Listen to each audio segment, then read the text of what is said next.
sport. It was a glorious moment. And then everything fell apart with the introduction of the heel, Cobra Sun. Now, I'm not going to mince words. Cobra Sun was a piece of shit. I mean, that was his job. His job was to be hated, and he was very good at it. He laughed about her speech. He undermined her in front of everyone. You good, but I'm better type shit. It was honestly understandable why the whole crowd hated him. Even her daughter screamed, "Mom, kick his ass." And yes, she did. Because as soon as the bell was rung, she sprang into action and she landed the first hit. It hit him so hard, he felt it in his brain. But he was still number two, and he responded in kind with a punch to her gut. He almost shattered her spine. This was supposed to be fake, right? Wrong. This is wrestling, for real. As soon as he grabbed her, he tossed her to the crowd, and she went falling hard. Her daughter was losing her mind, but her uncle assured her, yeah, don't worry about it. They just playing. He was so wrong, because this was a match for real, for real. The hits were coming, and they kept on coming.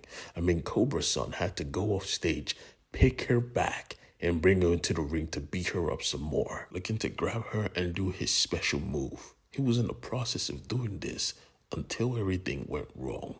While picking her up, he missed his footing, and he landed forcefully with all of his weight on her neck in front of the whole crowd. They all heard the crack together. They all heard her die. It was a moment that came so quickly, nobody could react. Her brother, Cobra Sun, everyone was frozen. The first person to move was her kid, and she was already gone. I mean, the paramedics came in, thought to revive her, but the deed was done, and somebody was watching. Somebody was ecstatic to see this happen. The family, every single person pulled together and went to the emergency room hoping for some good news.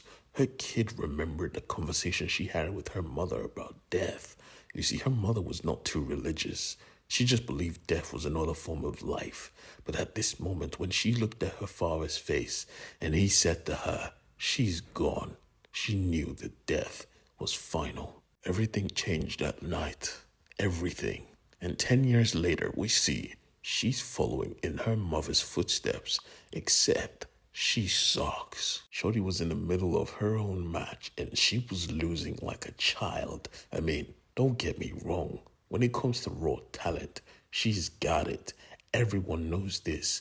But for the fact that her father made everyone promise not to even train her,